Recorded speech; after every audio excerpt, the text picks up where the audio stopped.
Қайырлы күн достар. Бүгін біз Әділдік жолы республикалық қоғамдық бірлестігінің Орал қаласындағы филиалының соңғы 5 айдағы қызметімен таныстырғымыз келеді. Өздеріңіз білесіздер, Әділдік жолы бірлестігі 20-шы жылы ашылды. Жұмысын 21-ші жылы қыркүйектен бастап бастады. Орал қаласында филиалының біз өкіліміз, және де Қазақстанның барлық облыстары мен қалаларында осындай филиалдар ашылған. Біздің бірлестіктің екі негізгі бағыты бар. Ол біріншісі коррупциямен күрес, коррупция қарсы іс-әрекет жасау. Енді қалай десеңіздер, бұл коррупция коррупция жасалып жатыр, бюджет ақшасын жымқырды, немесе де басқа да ақпараттарды жинау және оны уәкілетті органдарға жіберу. Екіншісі бұл госзакуп gov.kz порталын үнемі мониторинг жасау арқылы мемлекеттік тауарларды, қызметтерді мемлекеттік органдар сатып алған кездегі бұзушылықтарды анықтау, оны арыз және өтініш ретінде егов порталы арқылы антикор, прокуратура және де аудит департаменттеріне жолдап шара қолдану. Бұл негізгі жұмыс. Екінші бағыт ол халықтың құқықтық білімін арттыру, яғни азаматтар өз құқықтарын білгеннен кейін құқық бұзушылықтар мен қылмыстар саны азаяды. Және де әр азамат өзінің құқығын біле отырып, және де халыққа қатысты, қоғамға қатысты және мемлекеттің мүддесіне қатысты қарым-қатынастарды реттеп, оларға араласып, мысалға мына жерге жол салу керек, мына жерде балалар спорт алаңы болу керек, мына жерде аялдама жоқ деген сияқты сұрақтарды көтере отырып, осы мемлекеттің ісіне, яғни бюджет, халықтан жиналатын ақшаның қалай жұмсалатыны араласа бастаса, сол кезде мемлекеттік қалыптасады, және де қоғам мен мемлекеттің арасында диалог орнайды. Бұл айтқанда адамның қалада тұрсын, ауылда тұрсын, оның қала ахуалы, жағдайы дұрыстала бастайды.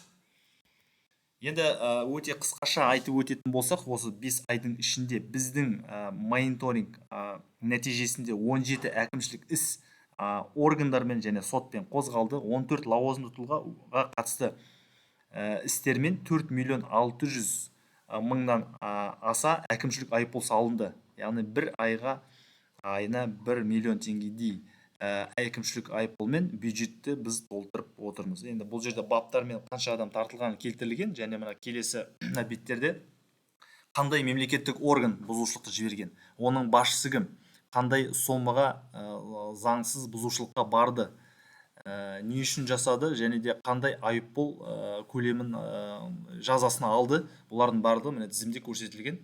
Сіздерге көрсетіп өтейін.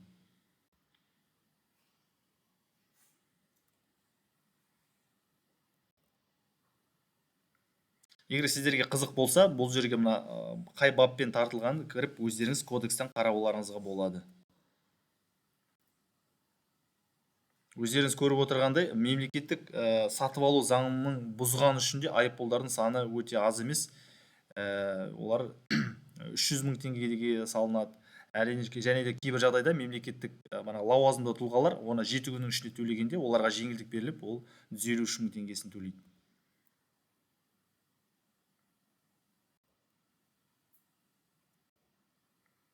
Және де біздің жұмыспен нәтижелерімізді дер кезінде бұқаралық ақпарат құралдарына, Instagram, Facebook, әртүрлі медиа салаларына шығаруымыздың арқасында бюджетке 3 миллион теңгеден ақша кейін қайтарылды. Яғни бензинді мысалға қымбат сатқан өнім беруші, Мега Ойл Орал серіктестігі, полиция департаментіне 415 мың теңгені кері қайтарып берген болатын. Басқа да фактілер мына жерде міне көрсетілген. Және де біз азаматтармен кездесу негізінде 7 ауданға бардық. Олар Дарис, Чапаев, Тайпақ, Шыңғырлау, Ақсай қаласы, Федоровка және де Подсепный кенттері. Бұл жерде 47 адам келді, және көбі бізге әлеуметтік желілер арқылы хабарласты. Көбі жұмыста болады азаматтар. Кейбір жағдайда олар қорқады, мемлекеттік органдар артынан бізге әңгіме айтады деген сияқты. Сондықтан да, бірақ дегенмен де олар көбіне көп дұрыс, шын көкейкесті мәселелерді көтереді, және тек қана жеке тұлғаға қатысты емес, бүкіл ауылға, көшеге, халыққа қатысты мәселелерді көтеріп отырады. Біз бұлардың барлығын жинаймыз, және егов порталы арқылы тиісті уәкілетті органдарға жолдаймыз. Бұл азаматтардың көтерген мәселелердің біз топ 10 жасадық. Осыны танысып оқып шығуыңызға болады. Мысалға мына жерде Ақсай қаласында, яғни әлемдегі 10-ға кіретін ең көп газ шығатын Қарашығанақ кенінің үстінде отырған Ақсай қаласының жұрты КПО бөлетін миллиондаған ақш долларының неге бізге қалдырмайды, Оралға немесе де басқа аудандарға жолдайды деп наразылықтарын білдіріп отыр. Кейбір ауылдарда әйелдер үшін зейнеткерлік жасын төмендетуді сұрайды. Қазір 60 жас болса, соны қайтадан 58 не 55 жасқа дейін апару. Өйткені олардың пайымдауынша қалада тұратын әйелдерге қарағанда ауыл әйел адамдары өте қиын. Мысалы, Шыңғырлау ауданында ютубтағы қазақ тілдегі балаларға арналған мультфильмдердің өте аздығы жоқтығы туралы мәселе көтерілген болатын. Және тағы бір мәселесі бұл жер комиссиясын толық қайта құру. Яғни ол жерде жасайтын акиматта немесе де бюджеттік мекемелерде жұмыс жасайтын жер комиссиясының мүшелерін алмастыру, оған тәуелсіз тұлғаларды ұсыну.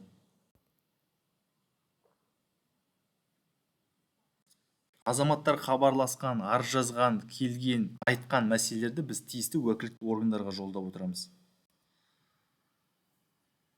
Енді бұл аудандардан бөлек 88 тұлға бізге 30 арыз жазды.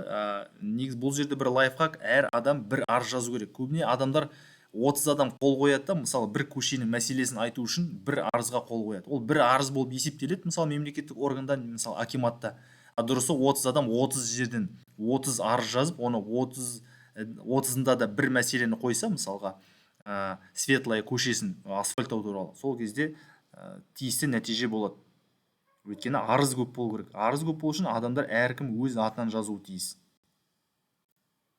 Енді бізге әрқашан үнемі көмектесіп отыратын бұл бұқаралық ақпарат құралдары, оның ішінде біздің өзіміздің Оралдың ТДК 42 телеарнасы, Ақжайық телеарнасы, Уральская неделя сайттары көп бізді жариялады, және біздің жұмысымызды ылғи бұқаралық ақпарат құралына жариялап отыр. Ол сіздермен диалог құруға, және де біздің жұмысымызды көрсетуге, жандандыруға, және халықтың осындай біз сияқты қоғам белсенділерінің жұмысын көре отырып, оларға да стимул болуға итермелейді.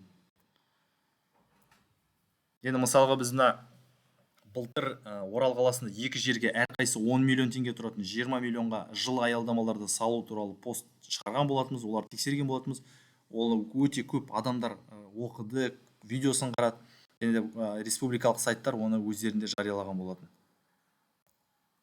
Мына жерде біздің WhatsApp номеріміз, және де сайттағы, ютубтағы, Instagram, Facebooktағы біздің аккаунттарымыз көрсетілген.